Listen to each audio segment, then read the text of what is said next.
हम जेनजीज में ना आजकल एक शब्द बहुत ज़्यादा प्रचलित है, फोमो करके। हम हमेशा हमारी लाइफ को बाकी लोगों से कंपेयर कर रहे होते हैं और इससे अननेसेसरली इन्फ्लुएंस हो जाते हैं कि एक और शब्द आ जाता है योलो करके। मतलब मुझे ज़िंदगी के सारे सुख दुख एक साथ प्राप्त करने हैं। मैं जेनजी हूँ, मुझे फोमो हो गया, योलो हो गया। हमें नहीं होता था। तुम्हारी कोई मोनोपोली है सारी बुराइयों पर। आज तुम जैसे हो फोमो योलो, 5000 साल पहले भी ऐसे ही थे। दुर्योधन को और क्या हो रहा था? समय का तीर एक ही दिशा में बढ़ रहा है और आपके पास और कम समय बचता जा रहा है और भीतर फोमो चीख रहा है कि भाई एक जन्म में तो बात बनेगी नहीं। तो एक काम करो, दिल को बहलाने के लिए खुद को बता दो अभी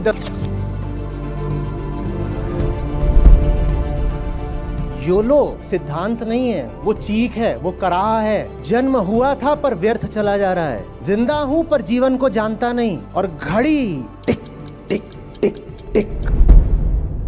होमो सेपियंस, ये तो जेनजी है ना, तो ये हमारे जैसे थोड़े ही हैं। मैं तो जेनजी हूं, लगभग वैसे ही जैसे बुढ़े लोग बोलते हैं अजी बच्चे रहोगे तो कहोगे खिलौना नहीं है, फोमो। थोड़े और बड़े हो जाओगे तो कहोगे वीडियो गेम नहीं है, मोबाइल नहीं है, फोमो। थोड़े और बड़े हो जाओगे तो कहोगे गर्लफ्रेंड नहीं है, बॉयफ्रेंड नहीं है, फोमो। और बड़े हो जाओगे बीवी नहीं है, बच्चा नहीं है, फोमो लगा ही रहेगा उसके।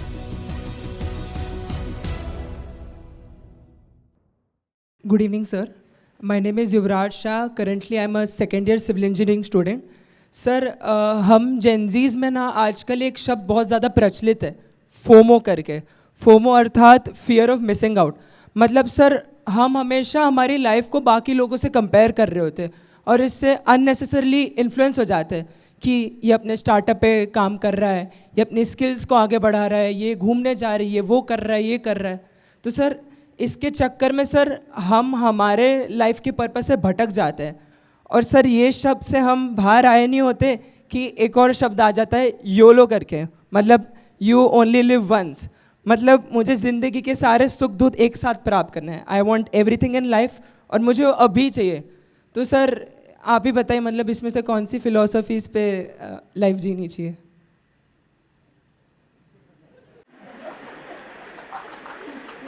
माने तुम ही स्पेशल हो? हाँ, मैं जेनजी हूं, मुझे फोमो हो गया, योलो हो गया। हमें नहीं होता था। तुम ही इतने खास हो। हमें भी तुम्हारे बराबर का ही होता था। तुम्हारी कोई मोनोपोली है सारी बुराइयों पर।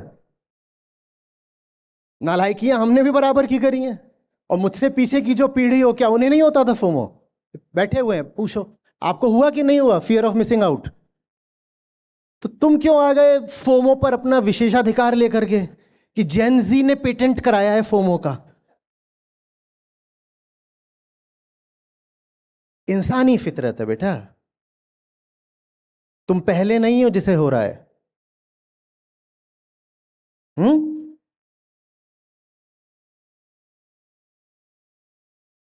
टीनेज के क्रश की तरह। जो पैदा हुआ है उसको होगा।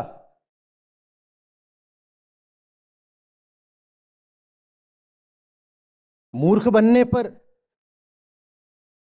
किसी की मोनोपोली तो नहीं होती, ये होती है।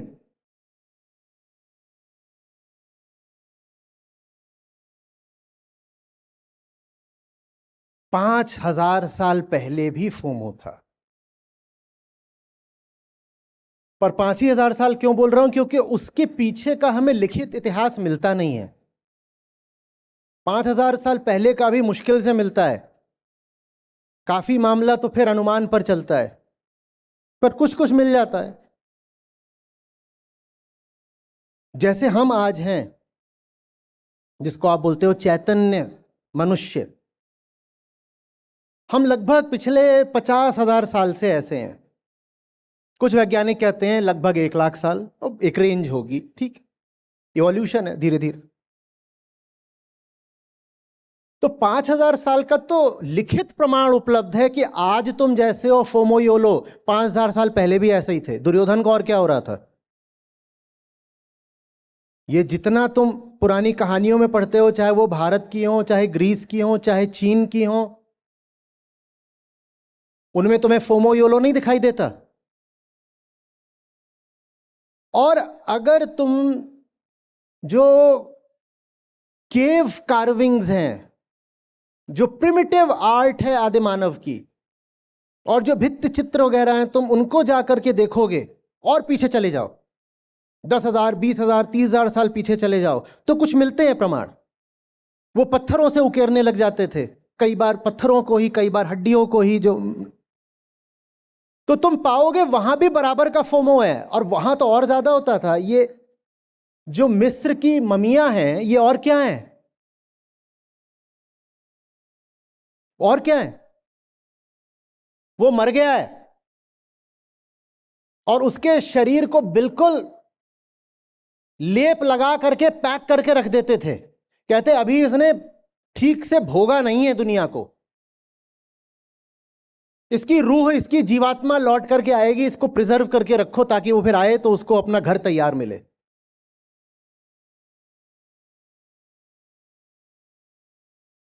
बात आ रही है समझ में? और ये जो योलो है, इससे निपटने के लिए तो पूरी दुनिया में इंसान ने ऐसे ऐसे उपद्रव किए, ऐसी मान्यताएं ईजाद की कि तुम हक्के बक्के रह जाओ। अब मैं लंबा बोलूंगा, चलो यहां बैठ जाओ, बैठ जाओ, बैठ जाओ। भाई यू ओनली लिव वंस भाई, कुछ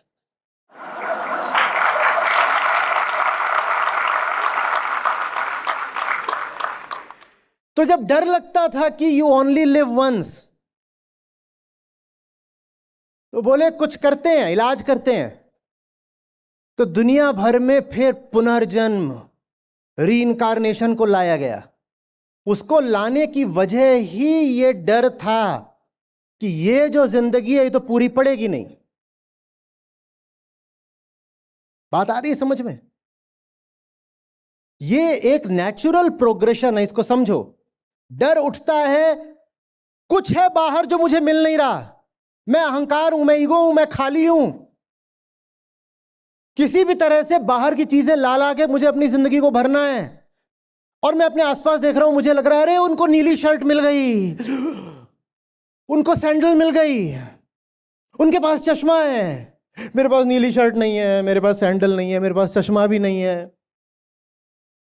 और मैं कैसा हूं? मैं रिक्त हूं, मैं हॉलो हूं, मैं खाली हूं, मुझे चाहिए, मुझे चाहिए। ये फोमो है, फोमो। और जब आप कहते हो कि मुझे चाहिए, तो आपको दिखाई देता है time is running out, the clock is ticking. समय का तीर एक ही दिशा में बढ़ रहा है और आपके पास और कम समय बचता जा रहा है, और भीतर फोमो चीख रहा है। तो फोमो से फिर आता है योलो। हम जो हैं, ईगो की परिभाषा से आया फोमो, और फोमो से आया योलो, और फिर इस योलो से आ गया पुनर्जन्म, कि भाई एक जन्म में तो बात बनेगी नहीं, तो एक काम करो, दिल को बहलाने के लिए खुद को बता दो अभी 10, 12, 50, 10 लाख जन्म और होने हैं। बात आ रही समझ में?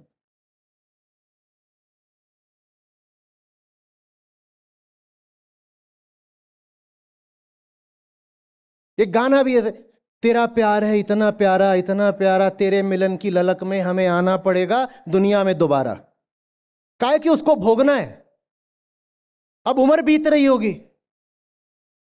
मांसपेशियां साथ नहीं दे रही, टेस्टोस्टेरोन गिर रहा है, तो कह रहे हैं हमें आना पड़ेगा दुनिया में दोबारा। तू रुक जा, ऐसे नहीं छोड़ दूंगा तुझे, आऊंगा, लौट के आऊंगा। ये और क्या है? ये योलो ही है। योलो सिद्धांत नहीं है, वो चीख है, वो कराह है, वो वेदना है। जन्म हुआ था पर व्यर्थ चला जा रहा है। जिंदा हूं पर जीवन को जानता नहीं, और घड़ी टिक टिक टिक टिक। अभी किसी दिन शरीर बिखर जाएगा और जिंदगी कोई पूछे कि क्या थी, तो हम कहेंगे कोरा कागज, पता ही नहीं चला कि ये कहानी है क्या। दूसरे की लिखी पटकथा हम जीते रहे, अपनी कहानी कभी लिख ही नहीं पाए। कोई हमसे पूछे कि तुम्हारी किताब में क्या है, कहेंगे बस कोरे कागज। तो जी कैसे रहे थे? किसी और ने स्क्रिप्ट दे दी, किरदार निभा रहे थे। ये योलो है। ईमानदारी की बात यह होती कि आप कहते हैं कि जीवन यदि व्यर्थ जा रहा है तो मैं जानना चाहूंगा कि ये जीवन कहते किसको है। ईमानदारी की बात होती कि आप उनके पास जाते जिन्होंने पूरी ताकत से अपने आप को जानने के लिए जिंदगी का सामना करा, जिन्होंने झूठी मान्यताओं में मुंह नहीं छुपाया, जो खुलकर जिए और अपने प्रयोगों से कुछ जान पाए। आप उनके पास जाते और पूछते कि बताओ बताओ बताओ, जीवन किस लिए है? मुझे लग रहा फिसल रहा है मेरे हाथों से। तो बोलते जीवन छोड़ दो, तुम जीव ही नहीं हो। यही बात जानने की है। न मे जीव इति ज्ञात्वा सजीवन मुक्त उच्यते। पर तुम गए नहीं कभी वहां। वो तरीका वास्तविक धर्म का होता है यदि आप मुट्ठियों से फिसलते जीवन को जानने के लिए ज्ञानियों के पास जाते। पर नहीं, आपने लोक धर्म का मार्ग चुना। आपको जब दिखाई दिया कि जिंदगी बीत रही है तो आपने कह दिया अब मैं आऊंगा, मेरी रूह बाहर घूम रही है, वो किसी के गर्भ में घुस जाएगी, मैं दोबारा आ जाऊंगा। ये क्या बेईमानी करी अपने ही साथ।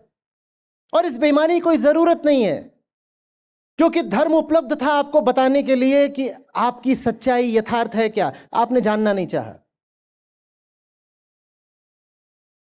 आ रही है बात समझ में? जो इंसान अपना जीवन बर्बाद कर रहा होगा उसके लिए जरूरी हो जाएगा यह मानना कि आगे भी जिंदगी है, और जो इंसान अपना जीवन बर्बाद कर रहा होगा उसके लिए यह मानना भी जरूरी हो जाएगा कि पीछे भी जिंदगी थी जन्म से पहले। बताओ क्यों? वो कहेगा मैं अभी दुख भोग रहा हूं, मैं गंदा आदमी तो नहीं, मैं दोषी तो नहीं, मैं पापी तो नहीं, मैं मान कैसे लूं कि मैं बहुत ही गंदा आदमी हूं? मेरा दावा यह है कि मैं दोषी नहीं।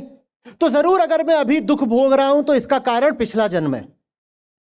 बेईमान आदमी के लिए ये अगले पिछले जन्म में मान्यता रखना अनिवार्य हो जाता है। ईमानदार आदमी कहेगा जिंदगी आज व्यर्थ हो रही है तो सार्थक भी उसे आज ही करूंगा, भविष्य की बाट नहीं जोहूंगा। और पुनर्जन्म भविष्य से भी आगे के भविष्य का नाम है। सरदर्द मुझे आज है तो ये थोड़ी कहूंगा कि 1 साल बाद उसका उपचार कराऊंगा। दर्द आज है, दर्द आज मिटाऊंगा, ये ईमानदारी है।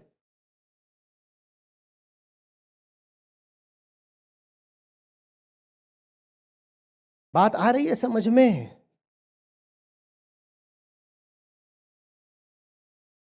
जिस योलो की बात कर रहे हो वो निकलता है फोमो से, और फोमो कहां से निकलता है? अहंकार से। और अहंकार कहां से निकलता है? तुम्हारे शरीर से। जो भी पैदा हुआ है मैं भाव के साथ ही पैदा हुआ है, आई एमनेस। अहंकार शरीर से निकलता है। पैदा होने से पहले जो गर्भस्थ शिशु होता है मैं भाव उसमें भी होता है। इसीलिए गर्भ में भी जो शिशु है अगर तुम उसको मारो तो ये बात ठीक नहीं होती। जैसे एक 20 साल के लड़के या लड़की में होता है मैं भाव, मैं हूं, वैसे ही गर्भ में भी जो लड़की है, कन्या है, उसमें भी होता है। किसी जिंदा युवती की हत्या कर दो तो तुम फिर भी मान लेते हो कि ये अपराध हुआ, नैतिक भी कानूनी भी। पर लड़की गर्भ में है, उसकी भ्रूण हत्या कर देते हो, तुम्हें लगता है अभी तो पैदा ही नहीं हुई थी, मार भी दिया तो क्या हो गया। वो पैदा हो चुकी है भाई, बस अभी वो पेट के अंदर है। पैदा तो वो हो चुकी है क्योंकि उसमें अहंकार आ गया है। अहंकार माने घमंड नहीं होता, अहंकार माने अपने होने का भाव, मैं हूं।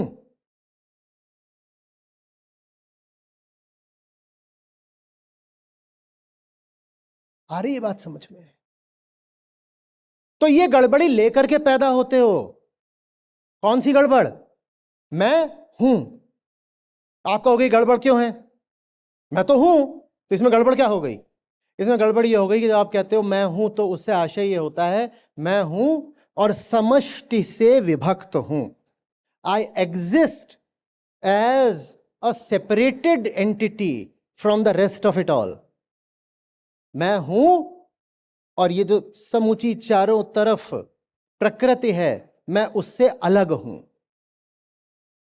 चूंकि मैं उससे अलग हूं, इसीलिए उसकी व्यवस्था मुझे नहीं चला सकती। मुझे अपनी व्यवस्था खुद चलानी पड़ेगी। प्रकृति अपनी व्यवस्था चला रही है ना।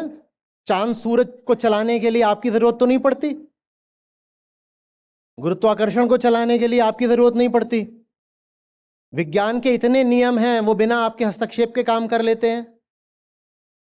नोवा सुपरनोवा बन रहे हैं, खत्म हो रहे हैं, ब्लैक होल लील ले गए, न जाने क्या, प्रकाश को भी खा गए। आपसे पूछकर तो प्रकाश को नहीं खा गए। बिग बैंग आपसे हस्ताक्षर करा के तो नहीं हुआ था। प्रकृति अपना काम धंधा जानती है, पर अहंकार आपको बोलता है प्रकृति सब चला सकती है, मुझे नहीं चला सकती। प्रकृति पूरा ब्रह्मांड चला सकती है, पर खुद को तो मैं ही चलाऊंगा।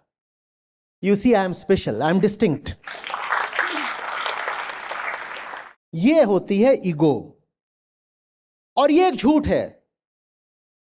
क्योंकि जिस प्रकृति में सब कुछ चल जाता है तुम्हारे हस्तक्षेप के बिना, उसमें तुम भी चल जाओगे तुम्हारे ही जीवन में, तुम्हारे हस्तक्षेप के बिना, और मौज में चलोगे, आनंद में जियोगे। अहंकार कहता है नहीं, ये मेरी गाड़ी है, इसको मैं चलाऊंगा। I'll be the doer, the mover, the shaker, the owner। वो झूठी बात है। अहंकार एक झूठ है। बात आ रही है समझ में? और इसीलिए वो लगातार डरा हुआ रहता है। जब झूठ बोलते हो डर लगा रहता है ना, कहीं झूठ पकड़ा ना जाए। अहंकार कहता है जैसे बाहर की व्यवस्था हमेशा से चलती रही है, वैसे ही मैं भी हमेशा के लिए हूं। और ये बात झूठ है, और डरा रहता है। इसीलिए मौत से इतना डरता है, क्योंकि जो चीज असली होती है वो खत्म नहीं हो सकती, रूप बदल सकती है बस।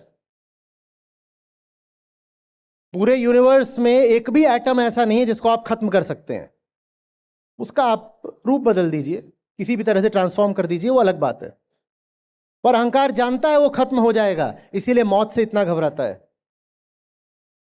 तो फिर वो अपने आप को बचाने के लिए, अपने आप को सुरक्षा देने के लिए कवच की, संगति की, साथी की तलाश में रहता है। कुछ ऐसा मिल जाए जिसका उपयोग करके, जिसका शोषण करके अपने आप को ढक लूं, बचा लूं। बाहर ऐसा क्या है जिसको खा करके मैं अमर हो जाऊं? और वो अमर हो नहीं सकता, क्योंकि वो एक झूठ है। तो इसीलिए फिर दुनिया में जो कुछ है वो सब कुछ खा जाना चाहता है। उसे कोई इंसान मिलेगा, उसे खा जाना चाहेगा। उसे जानवर मिलेगा, खा जाएगा। जंगल मिलेगा, खा जाएगा। रुपया पैसा मिलेगा, खा जाएगा। अपने एक एक रिश्ते को खा जाएगा। धर्म ग्रंथों को भी खा जाएगा। वो सब कुछ खा जाएगा। अपने झूठ को बचाने के लिए उसकी पहली प्राथमिकता होती है आत्मरक्षा। और वो कितनी भी कोशिश कर ले, सफल हो नहीं सकता। Hence it always feels it is missing out। ये है फोमो।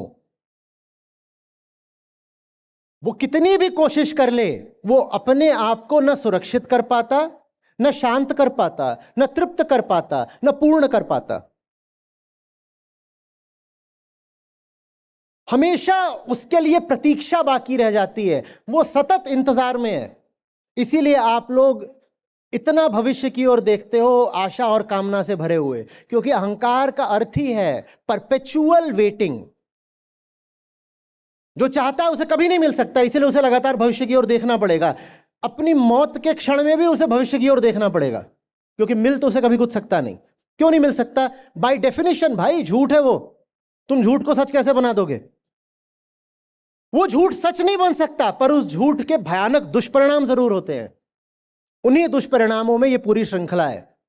फोमो, योलो, रीइंकार्नेशन, पाखंड तरह तरह के, उनसे जुड़े हुए शोषण। बात आ रही है समझ में? और ये कहने आए थे वो तो हम जेनजी अब एक नई स्पीशीज बन के उभरे हैं। होमोजेपियंस, ये तो जेनजी है ना, तो ये हमारे जैसे थोड़े ही हैं। जहां जाता हूं वहीं हमारी तो लिंगो भी दूसरी है। भाई लिंगो दूसरी होगी, लिंग तो तभी भी दो ही हैं तुम्हारे। कोई इंसान ही हो, कोई नई प्रजाति नहीं खड़ी हो गई है।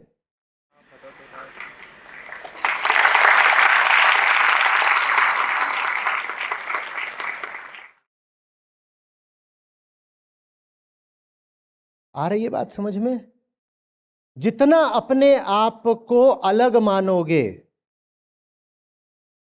उतना तुम्हारा अहंकार और बढ़ेगा। वो यही चाहता है, उसकी परिभाषा यही है ना, आई am distinct, I am divided, I am separated. ये भी अहंकार बढ़ाने का तरीका है। मैं तो जेनजी हूं, लगभग वैसे ही जैसे बुढ़े लोग बोलते हैं अजी। हाँ, हमारे वक्त में ऐसा होता था, हम अंग्रेजों के जमाने के टेलर हैं। अरे तुम्हें क्या पता पुराने लोग कैसे होते थे? वही अहंकार है जो पुराने लोगों में इस तरह आता है। अरे हमारे जमाने में तुम्हें पता भी है, सब 8-8 फुट के होते थे और 6-6 साल जीते थे। सुना है ना ये सब? और पुराने लोगों का पराक्रम तुम्हें क्या पता? अरे तुम्हारे कुछ है ही नहीं, घी दूध खाते नहीं, नाड़ा तुम्हारा ठीक नहीं, ब्रह्मचारी होना पड़ता है। पुराने लोग होते थे, उनका तुम ओजस तेजस देखते। तो जैसे वहां अहंकार पुरानेपन की आड़ ले रहा है, वैसे यहां पर अहंकार नएपन की आड़ ले रहा है। हम तो जेनजी हैं, तो कुछ और हो गए हो क्या? वही पुरानी सड़ी सी चीज है, हर बच्चा जो पैदा होता है उसमें मौजूद होती है। क्या बोलते हैं उसको? ईगो। और ईगो वो नहीं जिसका साधारण प्रचलित लोक धार्मिक अर्थ आप जानते हैं। मैं ईगो को बहुत टेक्निकल शब्द की तरह इस्तेमाल कर रहा हूं। ईगो माने आई एमनेस। वो जब तक रहेगी, जब तक उसे परखा नहीं जाएगा, जाना नहीं जाएगा, जब तक उससे कड़े सवाल नहीं पूछे जाएंगे, वो भीतर भीतर खुद को ही खाती रहेगी। ईगो माने एक हॉलो, एक जबरदस्त वैक्यूम जो पूरे यूनिवर्स को सक इन कर सकती है और फिर भी वो वैक्यूम ही रहेगी। ऐसी वैक्यूम है ईगो। उसे सब कुछ दे दो तो भी कोई फर्क नहीं पड़ना, क्योंकि वो एक झूठ है। लगभग वैसे ही जैसे जीरो से कुछ भी मल्टीप्लाई कर दो, उसे जीरो ही रहना है।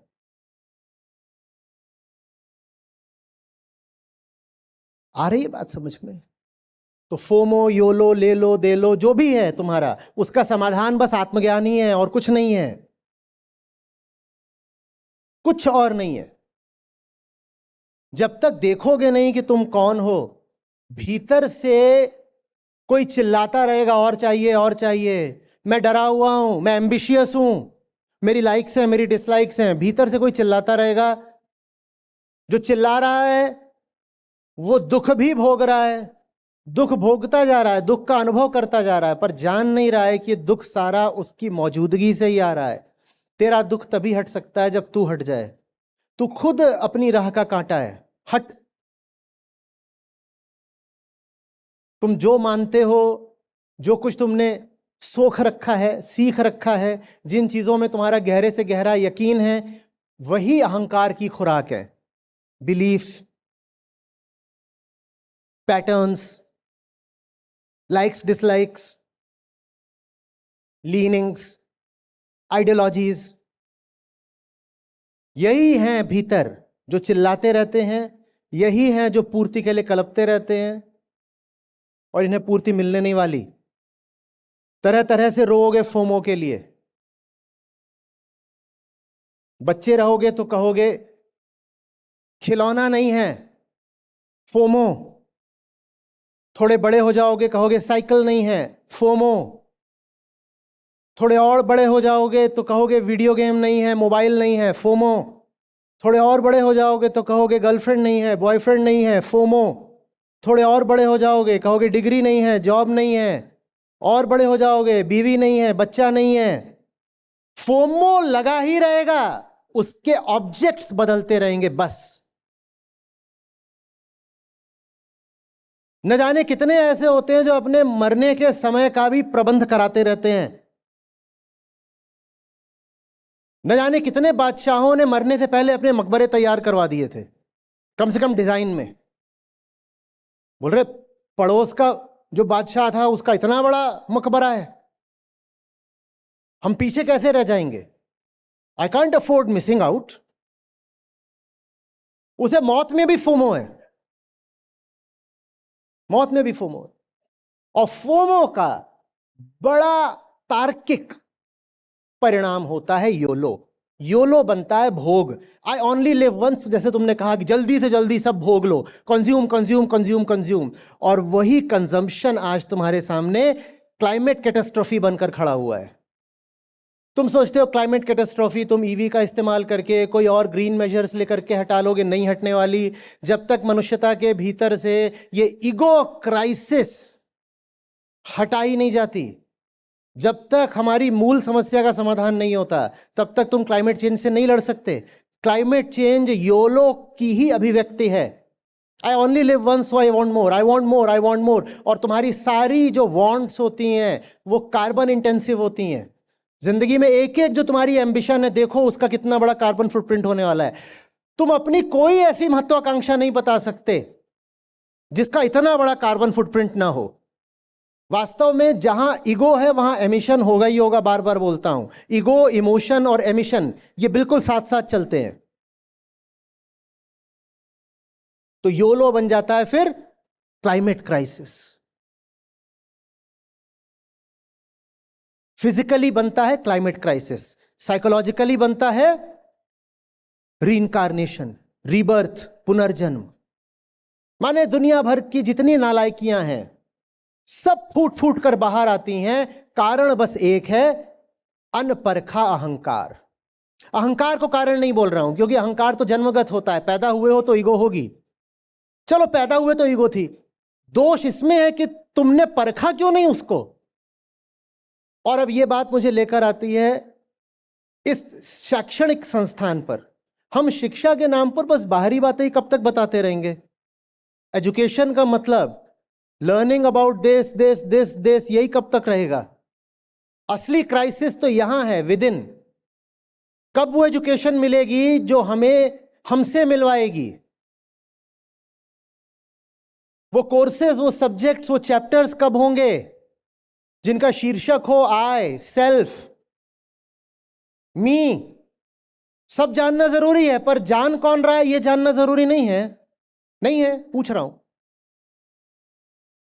पर ना तो स्कूल में बताया गया और ना अब कॉलेज में बताया जा रहा है, तो नतीजे में वही सब होगा। यो लो, ये लो, जो भी है तुम्हारा। क्लाइमेट क्राइसिस के लिए अनपढ़ लोग जिम्मेदार नहीं है। जो सबसे ज्यादा पढ़े लिखे हैं वही पृथ्वी को तबाह कर रहे हैं, क्योंकि उन्होंने सब कुछ पढ़ा है, खुद को नहीं पढ़ा है। उनको नहीं पता उनकी एम्बिशंस कहां से आ रही हैं, पर वो एम्बिशियस बहुत है। पूछो कि अच्छा तुझे क्यों चाहिए, वो बता नहीं पाएगा। उनके पास ड्रीम्स है, उनसे पूछो तुम्हारी ड्रीम्स तुम्हारी अपनी है क्या, या किसी और की बात को अपनी ड्रीम बना लिया है? उन्हें नहीं पता। आ रही है बात समझ में कुछ? अपने आप को देखना शुरू करो, फिर थोड़ा अटपटा लगता है, थोड़ा गुस्सा भी आता है, थोड़ा ताज्जुब भी होता है और थोड़ी हंसी भी आती है। यही है खुद को जानना। और जो ये जानने लग जाता है वो बहुत तरह की बीमारियों से आजाद होने लग जाता है।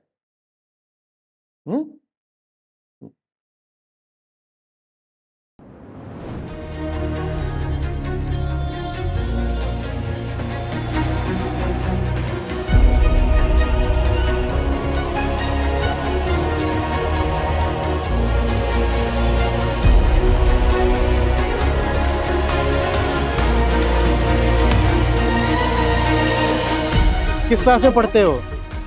परसों की सभा में उसने सुना क्या है, क्या है? होगी, वो घर में मुझे पूछ रहा था योगी और भोगी। योगी है कि भोगी हैं? आचार्य जी को अगर सवाल पूछोगे अच्छे से तो तुम योगी हो, और सवाल पूछे बिना कुछ भी ऐसे उधर करने लगोगे तो तुम भोगी हो।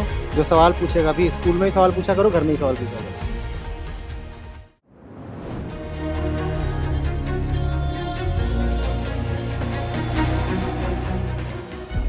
आपको खुशी होगी इस नाते जो हमारी अपनी ऐप है जिसमें हमारे गीता और बाकी सब कार्यक्रम चलते हैं। यहाँ पर बुद्ध हैं, गीता है, उपनिषद हैं, अष्टावक्र हैं। ये मुझे मिले, मेरी ज़िंदगी बदली, ये तुम्हें मिलेंगे, तुम्हारी ज़िंदगी भी बदलेगी। सच पूछिए तो मतलब लाखों नहीं तो कम से कम हज़ारों ज़िंदगियाँ तो हैं जो बिल्कुल बदली हैं।